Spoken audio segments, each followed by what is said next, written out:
Mestre Jesus, obrigado pela oportunidade que nos concede de mais um dia de estudo aqui no projeto Estudando a Revista Espírita.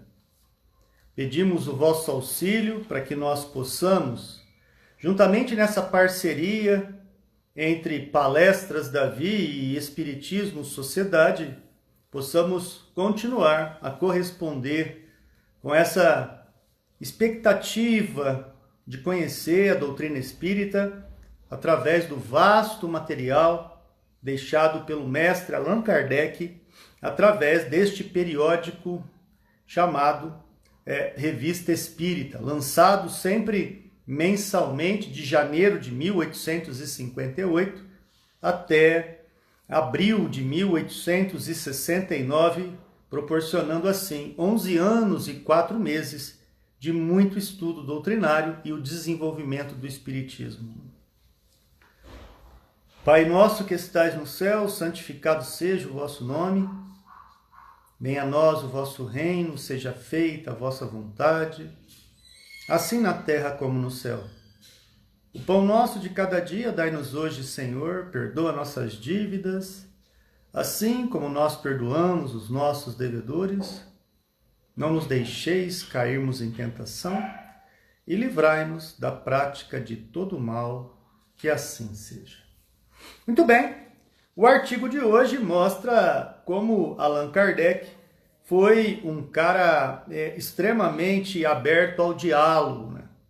Ele realmente conversava com todo tipo de público e aceitando o espiritismo, não aceitando o espiritismo, inclusive servindo de base aí para o lançamento do que é o Espiritismo, que é uma compilação desse diálogo de Allan Kardec com aqueles que acreditavam ou não acreditavam, os opositores e todos que quisessem conversar com o Espiritismo. Kardec se prontificava a dialogar com essas ideias, né? O artigo de hoje, correspondência, primeiro traz uma mensagem lançada no dia 15 de junho de 1858, né? 15 de junho de 1858. E aí o texto começa assim para análise de Kardec e principalmente para nós conhecermos o número de assuntos que Allan Kardec precisava trabalhar, e até então ele se mantinha aberto a esse tipo de conversação, né? Meu caro senhor Kardec, recebo e leio com avidez vossa revista espírita e recomendo aos meus amigos não a sua simples leitura, mas o estudo aprofundado do vosso livro dos Espíritos. Lamento bastante que minhas preocupações físicas não me deixem tempo para os estudos metafísicos, embora os tenha levado bastante longe para pressentir quanto estáis perto da verdade absoluta, sobretudo quando vejo a coincidência perfeita que existe entre as respostas que me foram dadas e as vossas. Mesmo aqueles que vos atribuem pessoalmente a autoria de vossos escritos estão estupefatos pela profundidade e pela lógica que encerram. Repentinamente e de um salto, vós vos elevastes até ao nível de Sócrates e Platão, pela moral e pela filosofia estética. Quanto a mim, conhecedor do fenômeno e da vossa lealdade, não duvido da exatidão das explicações que vos são dadas e abjuro todas as ideias que a esse respeito publiquei, enquanto nelas não pensava ver, juntamente com o senhor Babinett, mais que fenômenos físicos ou charlatanice indigna da atenção dos sábios. Então, você percebe que aqui, nesse primeiro artigo, temos um leitor da Revista Espírita, grato a Allan Kardec pelo conteúdo que traz a revista, Lembrando que no tempo e espaço aqui a gente só tinha o Livro dos Espíritos, contando apenas com 501 perguntas, mas a gente percebe, não é, o interesse desse leitor em favorecer através dessa mensagem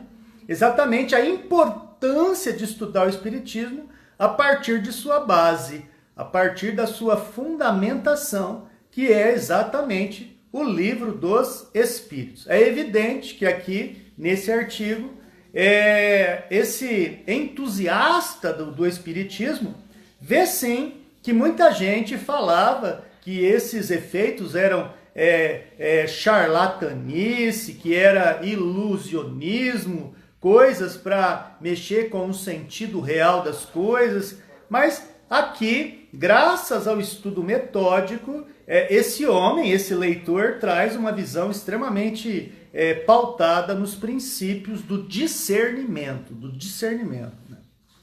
O texto vai dizer, né, o nome do cara é Jobar. Jobar, para quem não sabe, que faz essa carta, Allan Kardec foi diretor do Museu Real da Indústria, ele que escreve para Allan Kardec nesse momento, e continua dizendo: como eu, não desanimeis diante da indiferença de vossos contemporâneos. O que está escrito, está escrito. O que está semeado, germinará.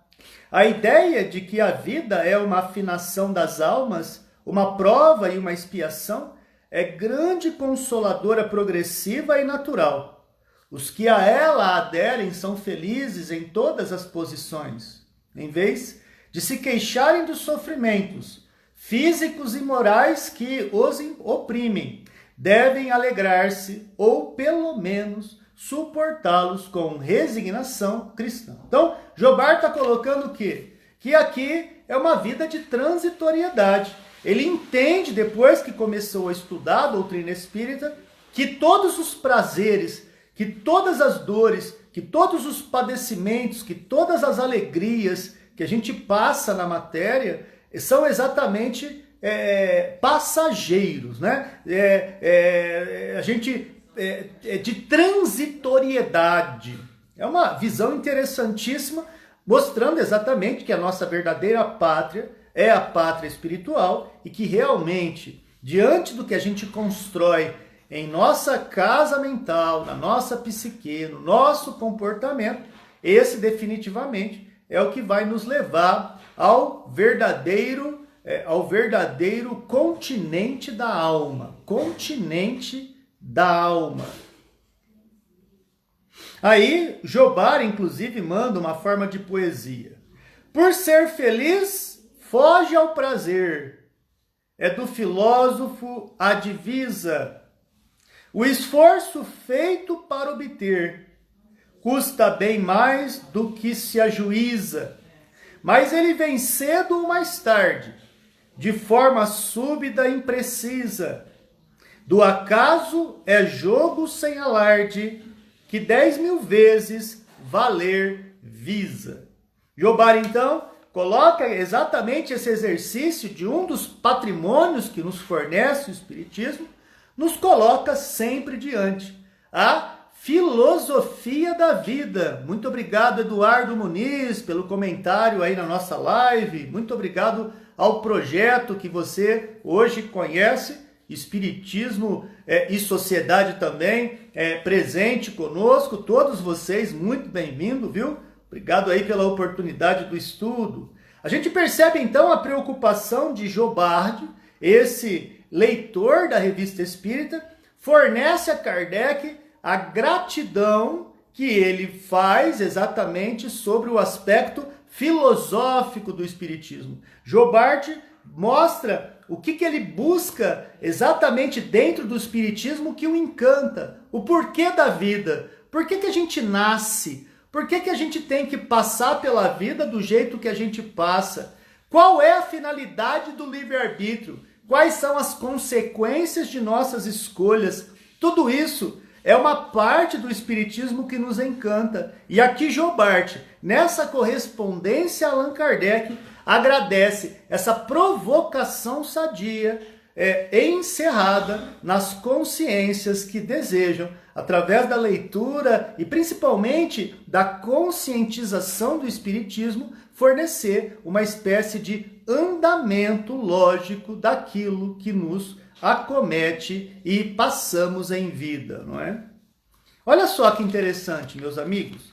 Espero passar brevemente em Paris, onde tenho muitos amigos a ver e bastantes coisas a fazer. Deixarei tudo de lado, porém, na expectativa de vos poder levar um aperto de mão. E assina Jobard, diretor do Museu Real da Indústria. Pois é, aqui, antes de continuar a leitura, é muito interessante ver que o Espiritismo fornece várias portas de entrada. Portas de entrada do tipo, poxa, tem gente que busca pela religião, outros buscam pelos fenômenos, outros buscam pela questão filosófica, e no caso específico aqui de Jobard, a questão da filosofia encanta essa alma, cara. Encanta essa alma, porque a filosofia, quando bem compreendida, é uma forma de dialogar o indivíduo com o próprio indivíduo, né? Isso é fantástico, é fantástico. E aí Kardec vai conversar com ele, com esse amigo que escreve, né? E aí que é legal, né, cara? A gente vê toda uma preparação que Kardec faz, que ele vai só resumir lá em 1865, por exemplo, quando mostra mais essa questão dos gozos, das consolações, um olhar mais filosófico, lá no livro Céu e Inferno. Então nós estamos há muito tempo de lá, e a gente, conhecendo a Revista Espírita, percebe como que Kardec constrói esse olhar, reflete esse olhar, decodifica esse olhar. E é maravilhoso ver e crescer com Kardec estudando o seu grande laboratório, que é o da Revista Espírita. O texto vai dizer o seguinte: uma adesão, Kardec fala, uma adesão tão clara e tão franca da parte de um homem do valor do Sr. Jobard é, sem dúvida alguma, uma preciosa conquista, que deve ser aplaudida por todos os partidários da doutrina espírita. Em nossa opinião, porém, apenas aderir é pouco.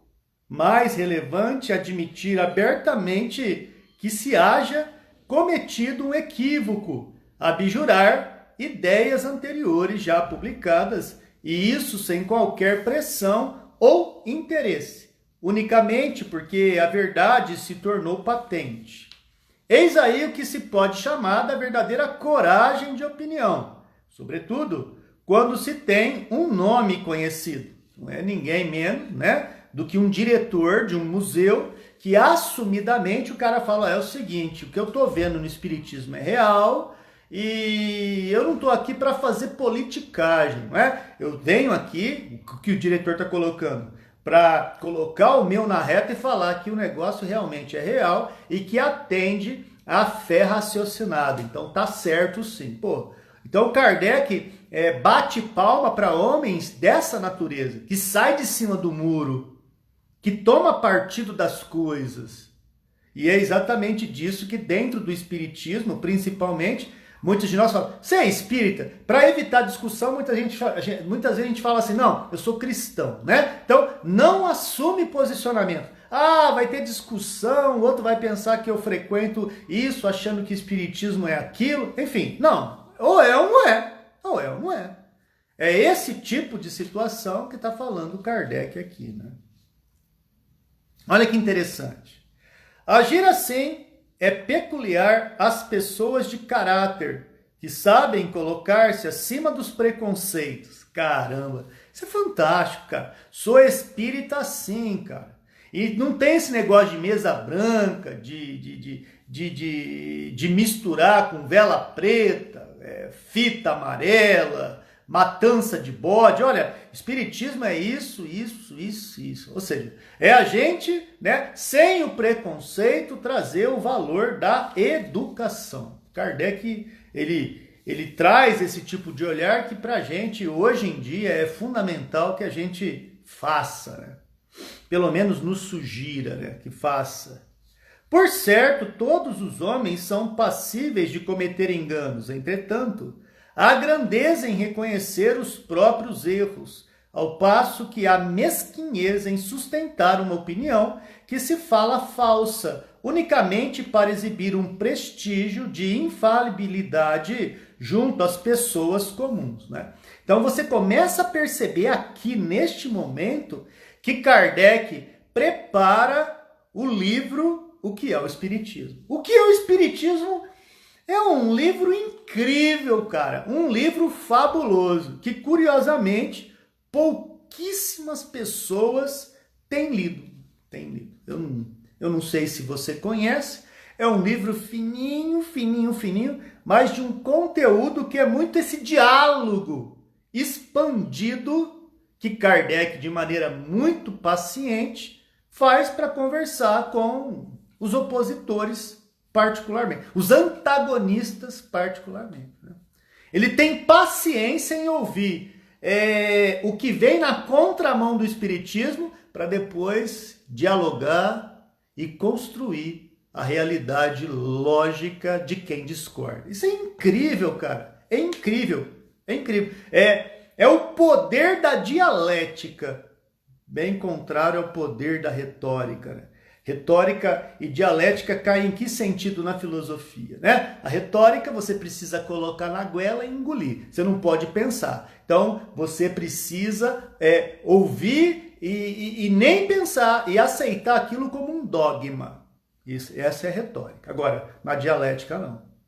A dialética depende de uma circunstância diferente de engolir sem pensar, porque a dialética provoca o quê? Reflexão. E a reflexão, ela é imperdível, impagável e necessária para conhecimento de causa do Espiritismo.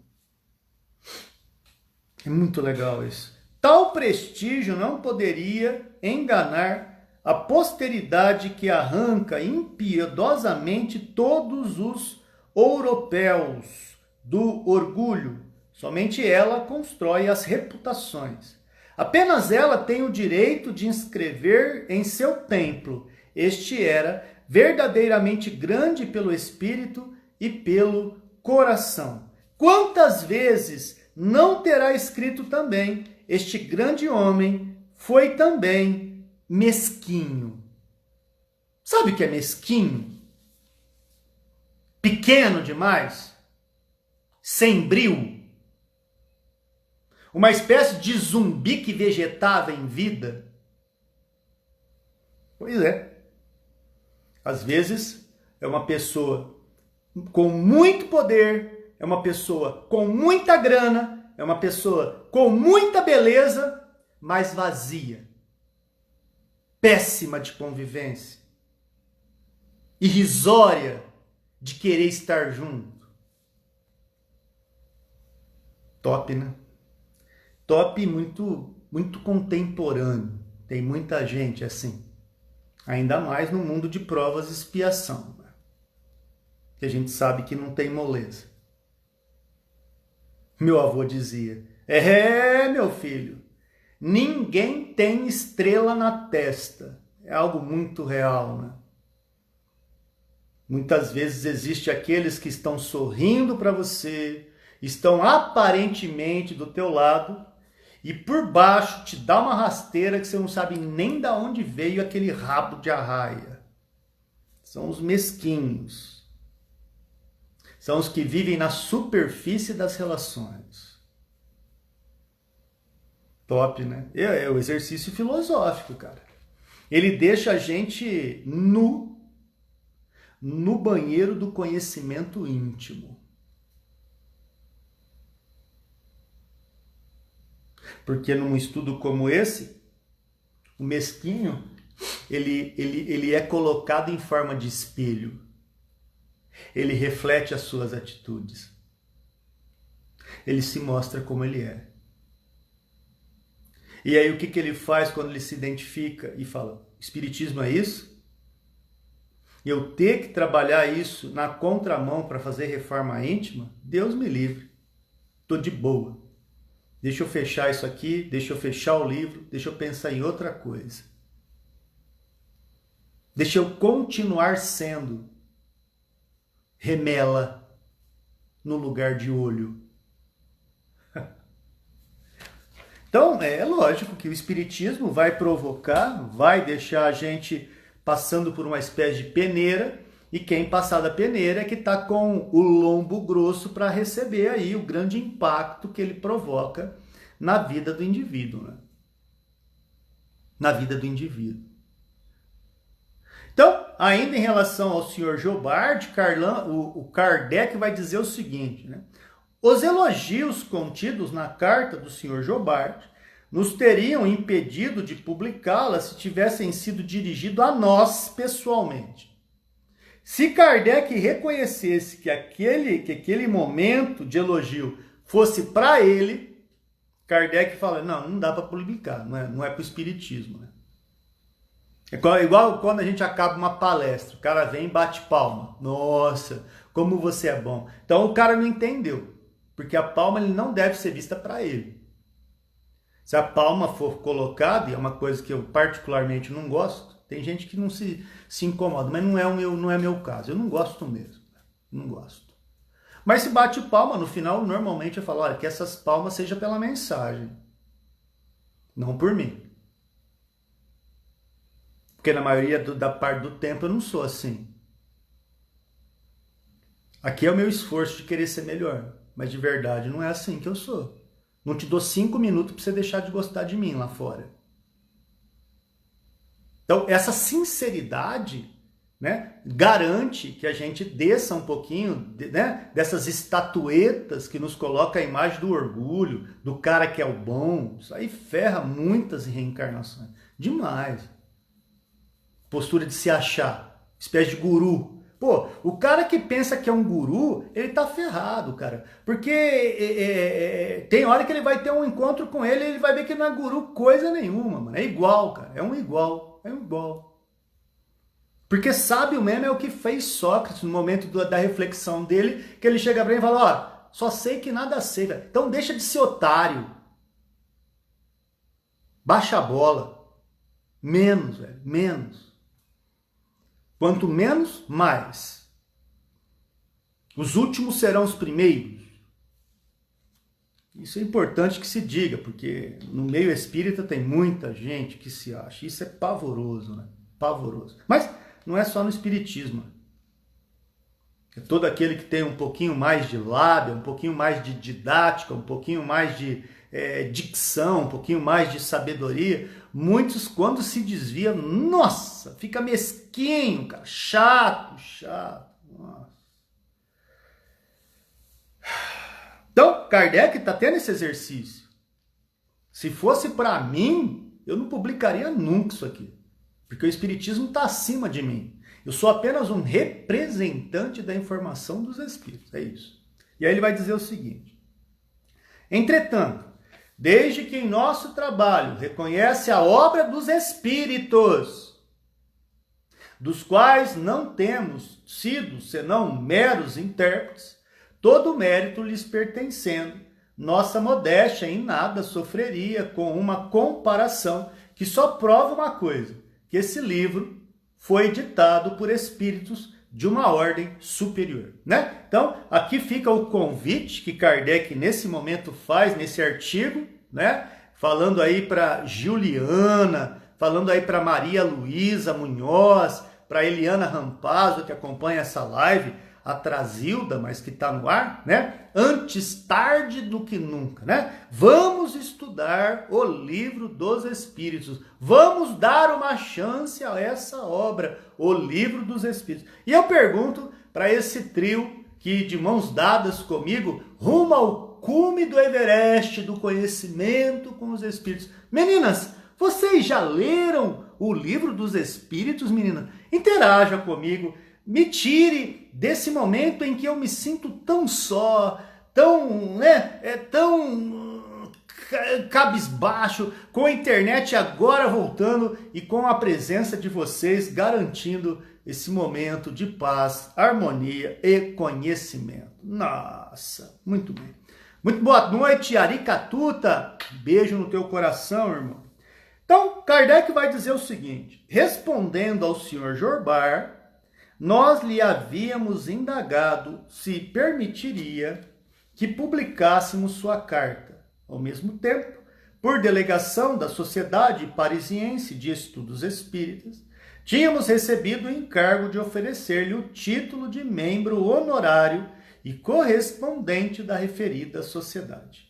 Eis a resposta que teve a gentileza de endereçar-nos, da qual nos sentimos muito felizes em poder reproduzir, né? Vamos ver o que vem de acordo com essa carta citada pelo mestre Allan Kardec em Bruxelas, em 22 de junho de 1858. Respondendo a pergunta que eu fiz, a Juliana, ela fala o seguinte: Davizão, eu só li até a metade, velho. Só até a metade, olha que faz tempo. Então, Juliana, fica aí o convite, né? Eu espero que em algum momento você se lembre de mim, né? Ou desse projeto, Estudando a Revista Espírita, e dê mais uma chance para essa obra, Juliana. Principalmente se você tiver interesse, nós conhecemos grupos, né? Em alguns corredores de Google Meet, que estudam essa obra, Juliana. Se você quiser, depois você procura Palestras Davi e aí a gente conversa para eu te recomendar alguns grupos que estudam o Livro dos Espíritos. Recomendadíssimo e necessário para conhecer o Espiritismo no seu sentido real, né? Porque o Espiritismo ele tem compreensões, níveis de compreensões variados, numa sociedade inundada pela diversidade. Então, se confunde muito, Juliana. Se fala muito que espiritismo é umbanda, espiritismo é candomblé, espiritismo é macumba, espiritismo é saravá, espiritismo é benzeção. Enfim, faz uma salada mista, e fala que o espiritismo é aquilo. Mas será que o espiritismo é isso, né? Então, a Juliana que participou comigo, você, Juliana, eu tenho gratidão demais por você ter interagido e já deixo o convite para você, no mínimo, retomar a tua proposta de conhecimento doutrinário, né? E conhecendo principalmente o Livro dos Espíritos. E você, Maria Luísa Munhoz e Eliana Rampazzo, quais os níveis de integração de vocês com o Livro dos Espíritos? Coloca aí, não me deixa só não. Vamos fazer desse momento um momento único, virginal, indescritível, estudando e crescendo juntos, não é? Vamos lá, meu caro colega, com perífrases espirituosas, perguntais se eu ousaria confessar publicamente minha crença nos espíritos e no perespírito, em vos autorizar a publicação de minhas cartas, em aceitar o título de correspondente da Academia de Espiritismo que fundastes, o que significaria, como se costuma dizer, ter coragem de sustentar a própria opinião. Então, quem que está assinando isso aqui? Né? Quem está assinando isso aqui, né, é exatamente Jorbar, né? Jorbar, Kardec está falando, se você for conversar e deixar eu publicar isso aqui, nós vamos ter uma chave importante para aqueles que ficam em cima do muro, na dúvida, porque você é uma pessoa de opinião, você é uma pessoa de caráter, você é uma pessoa, Jorbar, e que confia-se naquilo que você fala e da forma como você se comporta, né? Então, você autoriza a gente publicar o teu testemunho? E aí Jorbar vai dizer, confesso que me sinto um pouco humilhado ao ver que empregais as mesmas fórmulas e o mesmo discurso comumente dirigidos às pessoas simplórias, quando devíeis saber que toda a minha vida foi consagrada à sustentação da verdade e ao testemunho em seu favor. Sempre que a encontrava tanto na física quanto na metafísica. Ou seja, Jobar não curtiu, mano. Não curtiu. Ele falou, olha, você não precisava nem pedir para publicar isso. Você nem precisava. Porque o que eu escrevo é verdade. Eu escrevo o que eu acredito. Você mirou torto. Né? Você mirou torto. Diria Jobar a Allan Kardec. Claro que podia escrever. Claro que podia publicar. Porque se eu dissesse não, eu estaria contrariando aquilo que eu descrevi, caramba. Que homem, hein, velho? Pô, que top isso, cara. Isso é maravilhoso, cara. É maravilhoso. Ler uma carta dessa é de arrepiar. E o mais legal, Kardec pega o puxão de orelha que o cara deu nele e publica. Ele podia ficar quieto. Ele tomou a bucha e publicou. Em favor de uma causa maior. Humildade do cara, velho. Uau. Sei perfeitamente que o papel do adepto das ideias novas nem sempre está livre de inconvenientes, até mesmo neste século de luzes, e que podemos ser ridicularizados se dissermos que a luz se fará em pleno dia. No mínimo, seremos taxados de loucos. Claro que Jobar, então, sabia, vai sair no jornal, você vai ser perseguido. Os caras vão querer socar a tua cara e te jogar na lona. Você pode publicar mesmo? E o Jobar falou o quê? É claro que pode. É uma espécie de dane-se a ignorância e festejo a sabedoria. É isso que Jobar está colocando aqui, cara. Tem mais uma mensagem da Malu Munhoz. Malu escreve, boa noite, eu já li inteiro faz alguns anos, acredito, ela parou na letra A, talvez por falta de teclado, faz A. E pronto, né? Vamos esperar ver se a Malu completa a frase. Continuando. Porém, como a Terra gira e o Sol haverá de brilhar para todos, faz-se necessário que os incrédulos se dobrem à evidência. É natural também que a existência dos espíritos seja negada por aqueles que só acreditam no que veem. Do mesmo modo que a luz não existe para quantos se achem privados de seus raios. Podemos entrar em comunicação com eles? Podemos falar com os espíritos? Eis aí a questão. Vede e observar. Caramba, Jobar é um cara de discernimento apuradíssimo. Aí vem a resposta complementar da Malu. Davi, já li faz tempo, mas sozinha é difícil de entender. Eu concordo, Malu, e aqui fica realmente uma dica importante para que conhecimento do Espiritismo seja feito através dessa obra no estudo em conjunto. No estudo em conjunto. E enquanto as casas espíritas estão fechadas, fica a dica da gente poder buscar os grupos de educação virtual, né? Google Meet, Zoom e tantas ferramentas aí que se mostram valiosíssimas nesse campo de diálogo virtual, né? Diálogo virtual. Muito boa noite, seu Ari, muita luz, meu irmão.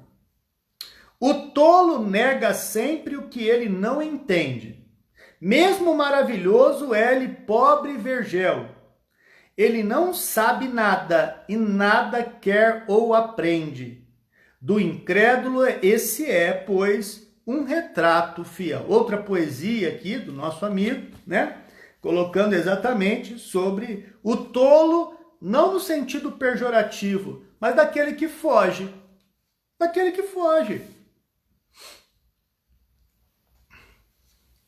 É como se a sala de aula tivesse aberta, a gente tivesse carteira, cadeira, a gente tivesse papel, caneta, bons professores. E aí, normalmente, o que faz a escolha de um aluno que seja tolo? Eu não quero entrar na escola. Eu prefiro não aprender, eu prefiro não refletir, eu prefiro estar fora dessa sala de aula. Então, é o tolo, né? É o tolo. Tem tudo, mas ele não quer nada. Ele não quer nada. Disse a mim mesmo, diz o nosso amigo Jobar, disse a mim mesmo, né? Evidentemente, o homem é duplo, visto que a morte o desdobra. Quando uma metade permanece aqui, a outra vai para algum lugar, conservando a sua individualidade. O Espiritismo, portanto, está perfeitamente de acordo com as Escrituras, com o dogma, com a própria religião, que crê na existência dos espíritos. E tanto isso é verdade, que ela exorciza os maus e evoca os bons. O Vade Retro e o Veni Creator dão prova disso. A evocação, portanto, é uma coisa séria e não uma obra diabólica ou uma charlatanice, como pensam alguns, né? Então nós estamos num período do Espiritismo, meus amigos, em que ele é construído através do diálogo, da reflexão. E principalmente, o principal instrumento que é usado aqui se chama evocação. Principalmente feito pelo mestre Allan Kardec. O que a gente não pode incorrer em enganos no contemporâneo é que querer fazer dessas evocações no nosso presente, no agora. Porque as evocações daquela época tinham sentido. É para ajudar a construir uma doutrina, a dar alicerce, a base fundamental do que seria o Espiritismo. Mas agora seria incorrer no equívoco, fazer com que os Espíritos, nessa evocação, seja falado mais do que a gente, sem conhecer, já está descrito, já está fornecido para o aprendiz, que basta procurar aprender e estudar, né? Principalmente nós espíritas, quando a gente fala, poxa, você já leu o Livro dos Espíritos, o Livro dos Médiuns, o Evangelho segundo o Espiritismo, o Céu e o Inferno? Você já teve contato com a Gênesis? Já. E estudá-lo? E pegar esses livros e estudá-los? Pouquíssimos, né? Então, fica difícil mesmo a gente ter esse recurso todo e, de repente, a gente ficar numa forma de... né? A gente fica em stand-by, né? Deixa, vamos ver onde vai dar isso. Vamos estudar, né? Vamos estudar. O texto continua. Sou curioso, não nego, mas eu quero ver. Jamais me ouviram falar. Trazei-me o fenômeno, em vez de o esperar tranquilamente em minha poltrona, o que não faria o menor sentido. Eu saí correndo à sua procura, né? O que significa sair correndo pela procura do Espiritismo, né? Leituras edificantes, palestras públicas, cursos, monitoria, simpósios, seminários, congressos. Porque a compreensão depende de esforço, e o esforço é a representatividade da vontade. E a vontade é o deslocamento do indivíduo do plano A, da ignorância, para o plano B, do conhecimento. A propósito do magnetismo, desenvolvi o seguinte raciocínio, e isso há mais de 40 anos. É impossível que homens tão apreciáveis deem-se ao trabalho de escrever milhares de volumes para me fazerem crer na existência de uma coisa que não existe. Tentei em vão, durante muito tempo, obter aquilo que procurava. Como perseverasse, acabei por ser muito bem recompensado, visto ter conseguido reproduzir todos os fenômenos de que ouvira falar. Detive-me depois durante 15 anos. Com o aparecimento das mesas falantes, quis saber exatamente como as coisas se passavam. Hoje, então, surge o Espiritismo. E a minha atitude é a mesma. Quando aparecer alguma coisa nova, eu correrei atrás dela como o mesmo ardor com que me coloco à frente das descobertas modernas, de todos os gêneros. É a curiosidade que me arrasta, e lamento que os selvagens não sejam curiosos. Por isso mesmo, continuam selvagens. Você percebe aqui umas alfinetada de Jobar, né? Colocando que a nossa teimosia em manter-se na ignorância é algo antigo. É algo antigo. Esse esforço da gente querer ser melhor depende muito, muito mesmo dos nossos esforços, né? E é claro que isso dá para contar no dedo. Dá para contar no dedo. Né? Eu, por exemplo, vejo aqui um exemplo, né? A perseverança da Eliana Rampazzo. Né? A Eliana Rampazzo hoje ela mostrou um profundo interesse em manter-se firme, mesmo diante das dificuldades. Hoje o nosso estudo entrou 35 minutos atrasado. 35 minutos. Então, você vê, a gente está uma pessoa encarnada. Agora, o que a espiritualidade avalia aí? A boa vontade dela. A boa vontade minha. De não ter desistido. E fazer com a mesma força que faríamos se tivesse aqui com 1000 pessoas. Porque para o plano espiritual não interessa número. Não interessa número, mas a qualidade de quem quer estar para agregar. Cara, isso é incrível. Então, olha só, a curiosidade é a mãe da instrução. Sei perfeitamente que essa ânsia de aprender tem me prejudicado bastante e que se me tivesse mantido nessa respeitável mediocridade que conduz às honras e à fortuna, eu teria aproveitado a melhor parte, mas há muito tempo confessei a mim mesmo que me achava apenas de passagem nessa sórdida pousada, onde não vale a pena desfazer as malas. Cara, olha a forma como esse cara escreve, Eliana. Olha, eu não sei se você sente a essência do cara. O cara tá com a emoção à flor da pele. A alma dele escreve aqui. Não é a posição de diretor. Não é o cara da matéria. Você percebeu, Eliana? O que o cara está colocando aqui é a alma dele.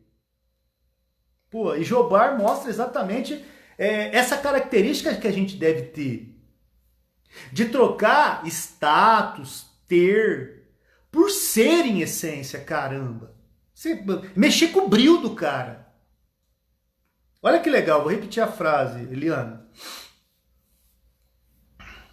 Mas há muito tempo confessei a mim mesmo que me achava apenas de passagem nesta sórdida pousada, onde não vale a pena desfazer as malas. O que me faz suportar sem dor as injúrias, as injustiças, os roubos de que fui vítima privilegiada, foi a ideia de que aqui não existe nem felicidade, nem infelicidade com que possamos nos alegrar ou nos afligir. Trabalhei. O que me deu forças para fustigar os adversários. Fustigar mais, encarniçados e impor respeito ao demais, de sorte que agora sou mais feliz e mais tranquilo do que as pessoas que me escamotearam. Uma herança de 20 milhões. Hein? Foi roubada em 20 milhões naquela época.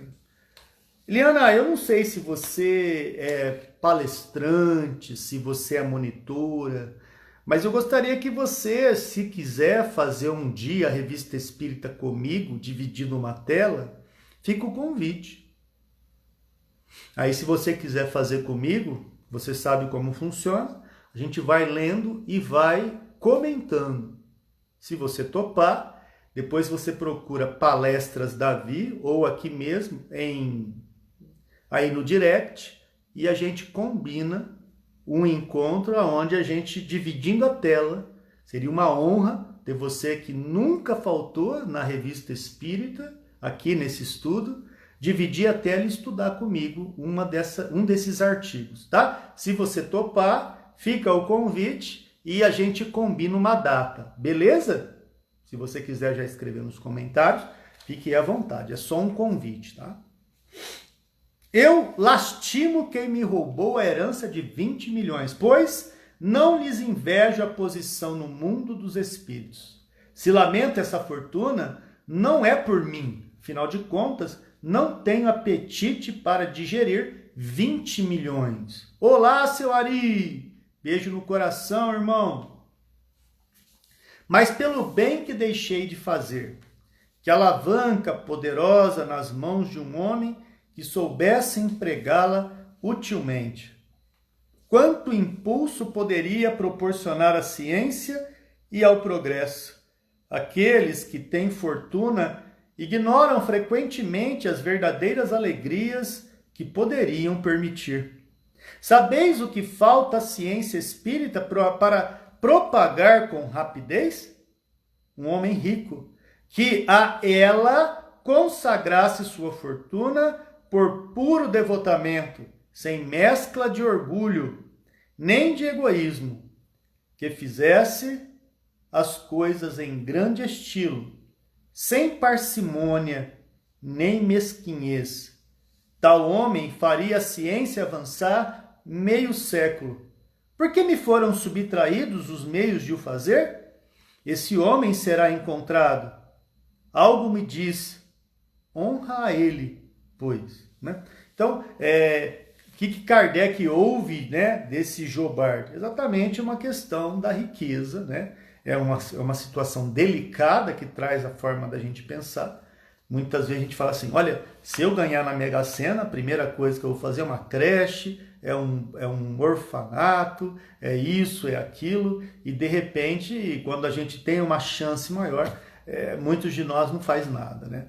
Muitos de nós não faz absolutamente nada. Nós colocamos outros critérios. Davi, não sou, mas se você quiser, Eliana, fica o convite, a gente conversa com muita antecedência e a gente programa um dia, fazer isso que você já viu a gente fazer aqui com outros convidados. A gente vai lendo e a gente vai comentando, tá? Se sinta convidada, para mim é uma honra ter alguém como você que nunca faltou a um encontro. Você nunca perdeu um artigo desde que nós começamos aqui. Então, a nossa gratidão a você, Eliana Rampazzo, por essa empreitada de assumir com a gente esses estudos todas as terças e quintas-feiras, às 19 horas, e sem falta, que é o mais lindo de ver. Parabéns, e é uma honra se você dividir uma tela comigo, tá bom? Fica o convite para você. Muito boa noite, Antônio Ivan. Deus abençoe você e toda a sua família. Vi uma pessoa viva ser evocada. Teve uma síncope até que seu espírito retornasse. Poderias evocar o meu para ver o que vos direi? Evocai também o Dr. Muri, morto no Cairo no dia 4 de junho. Era um desses grandes espíritas e médicos homeopatas. Perguntai-lhe se ainda acredita nos gnomos. Certamente está em Júpiter, pois era um grande espírito, mesmo aqui na Terra, um verdadeiro profeta a ensinar, e meu melhor amigo. Estará contente com o artigo necrológico que lhe dediquei? Isso está indo muito longe, direis, mas nem tudo são rosas em terdes a mim como correspondente. Vou ler vosso último livro que acabo de receber. Na primeira vista, não duvido que ele faça muito bem ao destruir uma porção de preconceitos, pois soubestes mostrar o lado sério da coisa. O caso Badete é muito interessante. Falaremos dele depois. Todo vosso Jobard. Olha a visão desse Jobardi, né, cara? Um cara extremamente importante na forma de conceituar e conversar com Kardec. Seria supérfluo qualquer comentário sobre esta carta, diz Kardec. Cada um apreciará a sua importância e saberá encontrar sem dificuldade essa profundeza e essa sagacidade que, aliadas aos mais nobres pensamentos, conquistaram para o autor tão honrosa posição entre os seus contemporâneos. Podemos nos gabar de ser loucos, a maneira por que entendem os adversários quando temos mais companheiros de infortúnio. A esta observação do Sr. Jobá, podemos entrar em comunicação com os espíritos? Eis aí toda a questão. Vede e observai. Acrescentaremos ainda, diz Kardec, as comunicações com os seres do mundo invisível não são uma descoberta, nenhuma invenção moderna. Têm sido praticadas desde as mais remotas antiguidades, por homens que foram mestres na filosofia e cujos nomes invocamos diariamente em respeito à sua autoridade. Por que razão aquilo que então se passava não mais poderia repetir-se hoje? Né? Então, vamos tentar fazer algumas recordações. No Monte Sinai, Moisés, recebendo os 10 mandamentos. É bem antes de Kardec, é bem antes do Espiritismo. E ali, uma legítima comunicação com os espíritos. Jesus, no momento em que está expulsando os endemoniados, saia que esse corpo não te pertence. Outro exercício aí que Jesus mostra que existe sim o mundo dos espíritos, existe sim os processos obsessivos, mas também existe o processo da desobsessão. Então você percebe que o Espiritismo não inventa nada, ele só vem dar nome, qualificação. Isso que torna o Espiritismo maravilhoso. Ele é uma forma de dar vocábulo em um ambiente que não se tinha vocábulo. Desses fenômenos tidos como sobrenaturais até então. A carta seguinte foi-nos endereçada por um dos nossos assinantes, visto conter uma parte instrutiva que pode interessar a maioria dos leitores e sendo uma prova a mais da influência moral da doutrina espírita, acreditamos dever publicá-la na íntegra, respondendo para todos as diversas perguntas que encerra. Então, após essa ideia de Jobar, chegou a vez agora de chegar um cara aqui, ou uma garota, ele é o Mário Zembe. Ele foi funcionário aposentado. Vamos ver o que ele vai falar, para a gente conhecer um pouquinho desse segundo momento de Kardec com os leitores da revista. Kardec, então, ele não ficava só em cima de um pedestal, escrevendo de cima para baixo. Ele tinha canais de interação. Linhas de comentário, como chamaríamos hoje num blog, num vídeo de YouTube. Aqueles que comentam o seu vídeo. Seria esse espaço aqui na Revista Espírita. Aqueles que interagem com o conteúdo.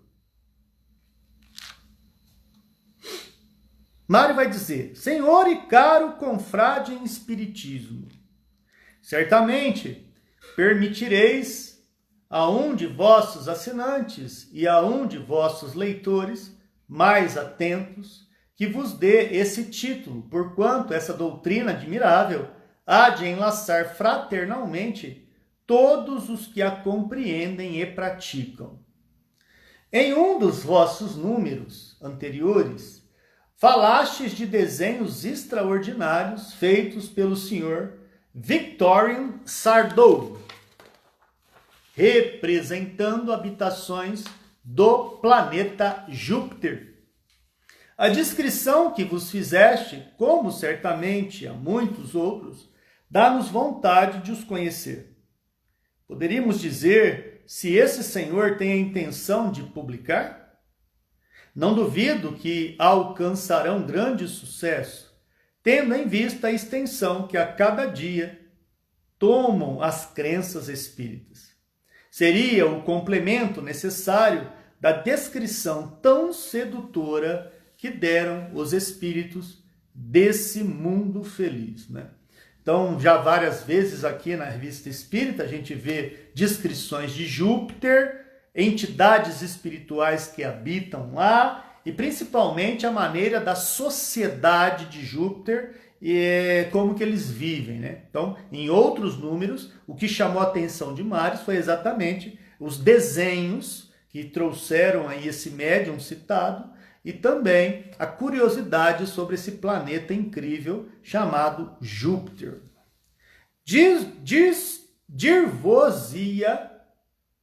Dir-vos-ei, meu caro senhor, a respeito que há cerca de 18 meses evocamos, em nosso pequeno círculo íntimo, um antigo magistrado, parente nosso, morto em 1756, que em vida foi um modelo de todas as virtudes e um espírito muito superior, embora não tendo alcançado lugar na história. Então é um desses anônimos, mas que tinha um coração do tamanho do mundo. Um cara caridoso, empatia, um exercício de simplicidade, de amizade, que não tinha ali, né, no quadro dos destaques sociais, nunca foi capa de revista, nunca foi artigo de TV, mas basicamente um cara que soube existir e existiu no meio em que ele estava inserido, né? E claro que quando eu falo TV aqui, não seja pedante, é uma figura de linguagem aonde eu estou colocando exatamente que ele não buscava e ele não encontrava na sociedade evidência. Era um anônimo. É uma espécie de Zé Mané que ninguém conhecia, mas que fazia muito dentro da sua simplicidade. É isso que Kardec coloca, tá bom? Disse-nos que estava encarnada em Júpiter e deu-nos um ensinamento moral de admirável sabedoria em tudo, conforme ao que encerra o vosso tão precioso o Livro dos Espíritos. Então vem esse cara, né, que aqui na Terra a gente chamaria de Zé Mané, porque em 1756 ele não alcançou um lugar de destaque na sociedade, mas foi um cara que aonde ele conviveu, ele só fez o bem. Então evocaram esse cara veio e falou, eu estou em Júpiter, cara. Eu estou em Júpiter. Vamos ver o que vem daí.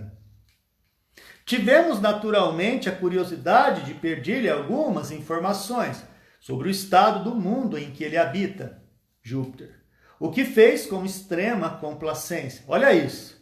Ora, julgai nossa surpresa e alegria quando lemos em vossa revista uma descrição absolutamente idêntica daquele planeta, pelo menos em suas linhas gerais, uma vez que, como vós, não havíamos levado tão longe essas questões.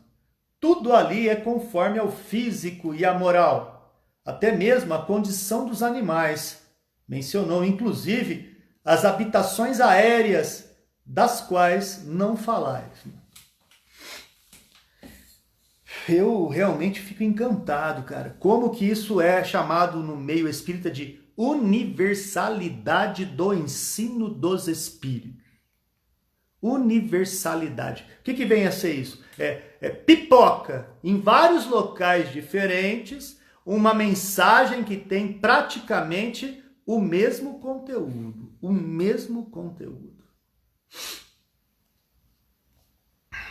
Como houvesse certos assuntos que tínhamos dificuldade de compreender, o nosso parente aditou estas palavras notáveis. Não é de admirar que não compreendais as coisas para as quais vossos sentidos não foram feitos. Porém, à medida que avançardes em ciência, compreendê-la-eis melhor pelo pensamento, e elas deixarão de vos parecer extraordinárias, né? Pega essa frase aqui dita por um espírito de estirpe evolutiva e asserenada como esse e pensa na seguinte ideia. Tenta falar de drone para alguém em 1858. Imagina você tentando explicar para o povo daquela época o que é um drone. E é o que o Espírito está colocando aqui. Difícil. Não tem referência. O máximo que a pessoa vai conseguir entender é como se fosse um pássaro. Mais especificamente, uma espécie de beija-flor, porque o drone voa e para no mesmo lugar. Mas é uma máquina que lembra um pássaro construído pelo homem. Você percebeu a dificuldade de explicar? Você precisa de adaptação. E muito bom senso. E uma boa didática para explicar o que dificilmente alguma pessoa compreenderia se não fosse com muito boa vontade. Não vem longe, diz o amigo, morador de Júpiter, não vem longe o tempo em que recebereis esclarecimentos mais completos sobre este ponto. Os espíritos estão encarregados de vos instruir a respeito, a fim de vos dar um objetivo e vos estimular ao bem. Lendo vossa descrição e o anúncio dos desenhos de que falais, pensamos naturalmente que esse tempo havia chegado. Eu realmente fico muito encantado com esse material, porque a gente vê o quanto que a gente tem que aprender. E o esforço para a gente fazer isso está exatamente em momentos como esse. Separar um tempinho e ter a boa vontade de estudar com muita calma, muito critério, e muito boa vontade. Certamente, os incrédulos censurarão esse paraíso dos espíritos, como tudo criticam, inclusive a imortalidade e até mesmo as coisas mais santas. Sei muito bem que nada prova materialmente a veracidade dessa descrição. Entretanto, para todos os que creem na existência e nas revelações dos espíritos, essa coincidência não é um convite à reflexão? Fazemos uma ideia dos países que nunca vimos pela descrição dos viajantes, desde que haja coincidência entre eles? Por que não se daria o mesmo em relação aos espíritos? No entanto, sob o qual nos descrevem o planeta Júpiter, haverá qualquer coisa que repugne a razão? Não! Tudo está conforme a ideia de que nos dão das existências mais perfeitas. Direi mais, conforme as Escrituras, que faço questão de um dia demonstrar.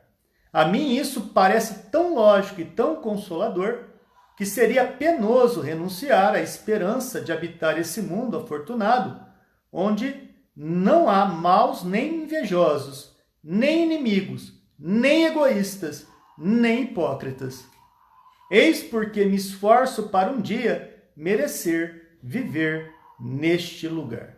Então, você tem aqui na narrativa algo que Kardec só iria trabalhar daqui a algum tempo no livro O Evangelho segundo o Espiritismo. Quando a gente lê o capítulo 3, a gente percebe Kardec conversando com esse trecho do texto aqui de Marius, principalmente especificando os tipos de mundo. Mundo primitivo, provas e expiação, mundo de regeneração, mundo feliz ou ditoso e o mundo mundo celeste. Mundo celeste. Então tudo isso é colocado aqui, mostrando que Júpiter é um mundo muito melhor do que a Terra e que os espíritos vêm trazer notícia de uma justiça que lá existe, que na nossa consciência ainda é inconcebível. A gente não pode imaginar, por exemplo, um supermercado em Júpiter que tenha placas do tipo: sorria, você está sendo filmado. Lá não vai precisar disso. Lá não precisa disso. Por quê? Você que é uma pessoa lúcida, responda para você, não precisa responder para mim. Responda por quê? Aqui a gente precisa de uma placa, sorria, você está sendo filmado. Ou diminua a velocidade, radar à frente. Ou diminua a velocidade, à frente, lombada. Por que aqui a gente precisa de sinalizações como essa e no mundo como Júpiter, bem provavelmente e quase 100% do que a gente está aprendendo com eles aqui, não precisa falar que tem lombada na frente, não precisa falar que tem radar, não precisa sorrir para a câmera porque você está sendo filmado. Porque aqui precisa e em Júpiter não precisa. Isso é filosofia. Esse é o movimento que a nossa alma faz para ver se aprendeu alguma coisa. E aqui está a soberana justiça de apresentar aos homens justos as almas que se eterizam, as almas que se sensibilizam, o merecimento do lugar aonde vão.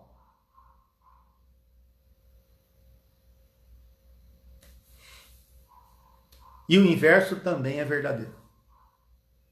Porque os teimosos, os recalcitrantes, os chatos, os reincidentes, terão o lugar que merecer. Então, não é castigo de Deus. É a lei do merecimento. É a lei do merecimento. Filosofia pura. Claro que não vai agradar todo mundo. Mas todo mundo gosta de pensar. Não é todo mundo que gosta de reflexionar. Não é todo mundo que gosta de momentos como esse. E tá tudo bem. Faz parte. Se não é nessa vida, será na outra. Se não for na outra, vai ser na outra. Porque a imortalidade é uma das qualidades da nossa essência. Então não precisa forçar as bielas. A cada um segundo suas obras. Isso me encanta, cara. Isso me encanta. Isso mexe com... Isso aqui me deixa meus neurônios bombando, cara. Me deixa absolutamente entregue às relações sinápticas dentro de mim, cara. E eu espero que isso também, de alguma forma, mexa com você daí. Porque é muito prazeroso quando isso acontece comigo. E eu quero que esse mesmo tipo de prazer que me invade, invada você. Porque eu faço para você o que eu gostaria que você fizesse para mim. E um encontro desse é único, quando a gente sabe aproveitar dele. Muito boa noite aos amigos que estão conosco, espero que estejam aproveitando de alguma forma, não é? Aldenice Lacerda, obrigado pela presença, amiga. Eliana Rampazzo, Ari Rieger e Ivan, sejam todos bem-vindos nessa noite abençoada de estudo da Revista Espírita. Em nosso pequeno círculo, quando algum de nós parece ter pensamento muito materiais, nós lhe dizemos, cuidado, cuidado, senão não ireis para Júpiter. E somos felizes em pensar que esse futuro nos será reservado, quando não na próxima etapa, pelo menos em uma das seguintes. Obrigado, pois, a vós, meu caro irmão, por ter desaberto esse novo caminho da esperança. Considerando-se que obtivestes revelações tão preciosas sobre aquele mundo, deveis tê-las igualmente logrado de outros que compõem o nosso sistema planetário. É vossa intenção publicá-las? Será que Kardec já teria notícias do que há em Marte, Vênus e Lua e outros planetas da nossa Via Láctea? É isso que está sendo perguntado por Marius. Isso daria um conjunto dos mais interessantes. Olhando os astros, deleitar-nos-íamos em pensar nos seres tão variados que os povoam. O espaço nos pareceria menos vazio. Como pode o homem crente no poder e na sabedoria de Deus imaginar que essa infinidade de globos seja formada de corpos inertes e sem vida? Que estejamos sozinhos neste pequeno grão de areia chamado de terra. Direi que é impiedade o que faz assim. Semelhante ideia me entristece. Se assim fosse, pensaria eu estar num deserto. Inteiramente vosso de coração, Marius M., funcionário aposentado. Então o Kardec recebe essa carta emocionada de um leitor da Revista Espírita e agora ele vai conversar em forma de dialética com o conteúdo da mensagem. O título que nosso honrado assinante quis outorgar-nos é muito lisonjeiro, para que não lhe sejamos reconhecido de nolo haver julgado merecedor. De fato, o Espiritismo é o laço fraternal que deve conduzir à prática da verdadeira caridade cristã, todos os que compreendem em sua essência, porquanto tende a fazer desaparecer os sentimentos de ódio, de inveja e de ciúmes que dividem os homens. Mas não é essa fraternidade de uma seita, para que se conforme aos divinos preceitos do Cristo, deve abraçar a humanidade inteira, porquanto são filhos de Deus, todos os homens. Se alguns estão extraviados, ela ordena que os lamentemos, proíbe que os odiemos. Amai-vos uns aos outros, disse Jesus. Nunca falou, não ameis senão os que pensam como vós. Eis porque, quando nossos adversários nos atiram pedras, não lhes devemos jamais devolver as maldições. Esses princípios tornarão pacíficos os homens, que jamais buscarão a satisfação de suas paixões na desordem e no sofrimento do próximo. Isso é muito interessante, meus amigos, mostrando exatamente a postura de ecumenismo que pensa Kardec. Respeito às diferenças que pensa Kardec. Ele nunca apedreja, ele nunca coloca que o Espiritismo é melhor do que qualquer outra forma de religião, porque cada forma tem o seu impulso de levar a criatura a Deus. Então, o Espiritismo real nunca falará mal de evangélico, de testemunha de Jeová, de mórmons, de crentes, de católicos. O espírita não pode ter esse movimento infantil de falar que dentro do Espiritismo é que existe único e exclusivo recurso de salvação das nossas Porque se a gente fizer isso, em promover, né, o proselitismo, a gente vai cair do cavalo, né? Como tantos estão caindo por aí. Muitos estão. Não são poucos. Respeitar a crença das pessoas é o mínimo. Como julgar uma Madre Teresa de Calcutá? Como julgar uma irmã Dulce? O irmão Gandhi, Mahatma Gandhi? Como falar de um Chico Xavier? Você viu? Cada um num tipo de crença, mas o comportamento praticamente idêntico, de respeito, de empatia e de fazer o bem.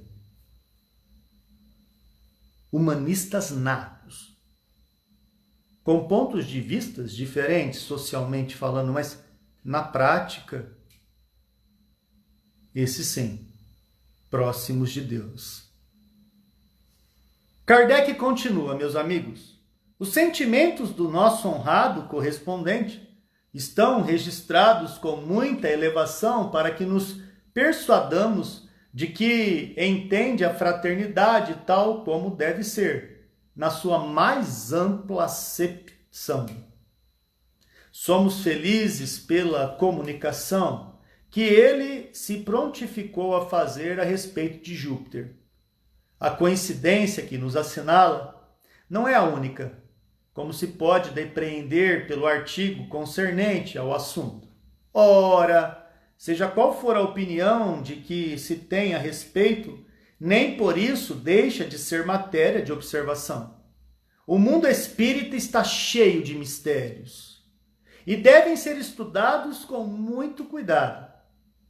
As consequências morais deduzidas pelo nosso correspondente estão marcadas de um cunho lógico que a ninguém escapa. Então, ainda em relação à universalidade dos ensinos dos espíritos, ela se dá exatamente em vários aspectos, em vários tempos diferentes. A gente, por exemplo, na filosofia,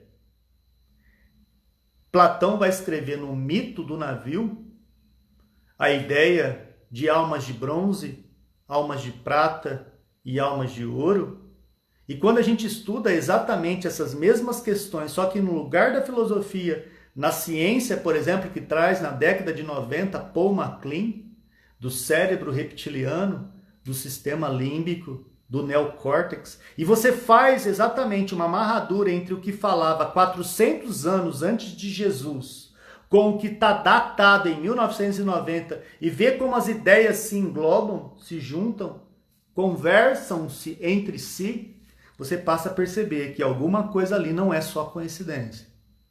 São os espíritos, em vários tempos diferentes, trazendo em várias amarrações que são possíveis a compreensão de fatos, que é a universalidade de um pensamento uniforme, trazido de era para era, no nível de compreensão de quem está pronto para aqueles detalhes explicados.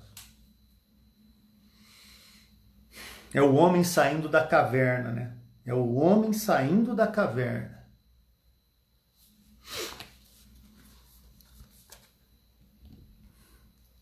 Muito bem. Chegando aí para o finalzinho já, o último momento do texto vai dizer o seguinte. A propósito da publicação dos desenhos, vários dos nossos assinantes externaram o mesmo desejo. Mas tal é a sua complicação que a reprodução em gravura determinaria despesas excessivas e de difícil solução.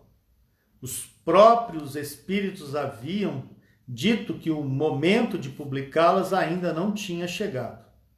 Provavelmente por esse motivo. Felizmente a dificuldade está hoje superada. De médium desenhista, sem saber desenhar, o Sr. Victorine Sardou tornou-se médium gravador. Embora jamais houvesse pegado num buril em toda a sua vida. Agora faz desenhos diretamente sobre o cobre, o que permitirá sua reprodução sem o concurso de qualquer artista estrangeiro.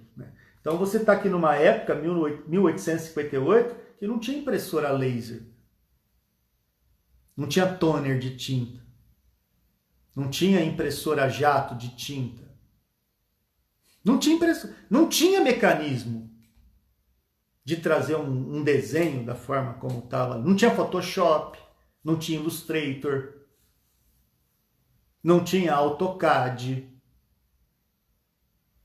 Não tinha essa tecnologia, que hoje já está, inclusive, massificada, está bem por aí em todos os aspectos. Simplificada a questão financeira, poderemos assim dar uma amostra notável em nosso próximo número, acompanhada de uma descrição técnica que ele teve a gentileza de redigir, conforme os documentos que lhe forneceram os espíritos. Esses desenhos são muito numerosos, formando seu conjunto, mais tarde um verdadeiro atlas. Conhecemos outro médio desenhista a quem os espíritos fazem traçar desenhos não menos curiosos sobre um outro planeta. Quanto ao estado dos diferentes globos conhecidos, sobre muitos, temos recebido ensinamentos gerais, enquanto sobre outros apenas alguns detalhes. Mas ainda não nos decidimos sobre a época mais conveniente para a sua publicação. Allan Kardec, termina então em julho de 1858 uma conversação muito interessante com dois leitores incríveis. Um foi o Jobar, com um momento incrível de reflexão, e o outro foi o Marius M. Deixa eu ver se é M no final aqui, para a gente poder ser Marius M, funcionário aposentado, e um que é um diretor de um museu aqui, diretor do Museu Real da Indústria, Jobar, né? Eu realmente gostaria de agradecer, né, a presença dos amigos que nos acompanharam nessa live. Essa live ela começou um pouquinho atrasada por questões técnicas. Você que tem internet sabe quando ela quer funcionar e quando ela não quer funcionar. Mas com a graça de Deus, e depois 1h20 de estudo, a gente conseguiu concluir mais um dia de estudo da Revista Espírita. Quero agradecer a Eliana Rampazzo mais uma vez, ao Ari Rieger, ao Ivan e a todos que conosco aqui estiveram, pelo menos num trechinho da história, dizendo: glória a Deus nas alturas, paz na terra, aos homens de boa vontade, e que assim seja. Quero profundamente deixar o nosso convite para você nos seguir aí através dessas redes sociais, principalmente estudando a Revista Espírita aqui no Instagram, ao vivo, todas as terças e quintas-feiras, a partir das 19 horas, e daqui a pouquinho já também disponível pelo Estudando a Revista Espírita, lá no Deezer e também no Spotify. Fiquem com Deus, até daqui a pouco, um beijo no coração e até mais.